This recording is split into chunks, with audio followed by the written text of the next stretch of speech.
एक सूफी फकीर एक राजा के पास सलाहकार था। फकीर राजा के काफ़ी करीब था और उसकी बातें सुनता था। उसके दरबारी और अन्य लोग उससे ईर्ष्या करने लगे।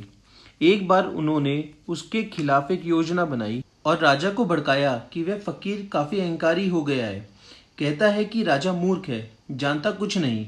यदि वह ना हो तो राजा कब का डूब चुका होता।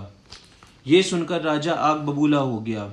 राजा ने तुरंत उसे मृत्यु दंड सुना दिया और अपने राजदूत को उसे दंड सुनाने के लिए भेज दिया। उस दिन फकीर का जन्मदिन था। सब मित्र इकट्ठे थे, सब उत्सव मना रहे थे। अचानक सब थम गया। वो राजदूत बोला कि महाराज ने आपको मृत्यु दंड सुनाया है। फकीर फिर बोला, तुम सब रुक क्यों गए? उत्सव खत्म नहीं कर सकते। अब मैं ये भी नहीं कह सकता कि उत्सव को कल पूरा कर लेंगे। हमें आज ही उत्सव को बनाना होगा। हमें गीत आज ही गाना होगा, नृत्य आज ही करना होगा। अब समय नहीं है, तुम सब भी नाचो। उस वक्त फकीर ऐसा नाचा जैसे मानो उसे पंख लग गए हों। लोग भीतर से उदास थे पर फकीर को देखकर नाचने लगे। जल्दी सबको मस्ती ने घेर लिया। यह देखकर दूत हैरान हुआ और राजा के पास गया। राजा भी हैरान हो गया ये सुनकर और उसने कहा कि मैं खुद चलता हूँ देखने।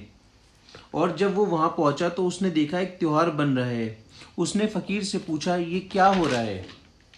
फकीर बोला, महाराज, मैं हमेशा सोचता था मृत्यु दूर है, पर आज आपके फैसले ने मेरा काम मृत्यु की पीड़ा को बिल्कुल दूर कर दिया।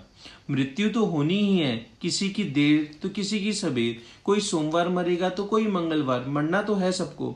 लेकिन जीवन कल के लिए नहीं टाला जा सकता।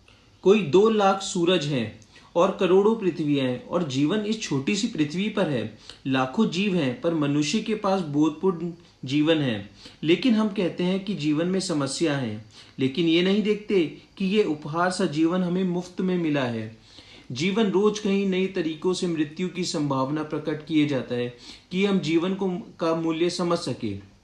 यदि हम यह समझ सके तो ये क्षण भी हमारे हाथों में धन्यवाद के अतिरिक्त और कुछ नहीं ला सकता।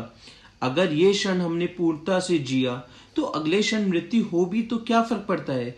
फिर मृत्यु नहीं उत्सव हो जाती है। दोस्तों, हमें भी अपना जीवन इस फकीर की तरह जीना चाहिए जो मृत्यु की बेला पर भी मुस्कुरा रहा है, नाच रहा है।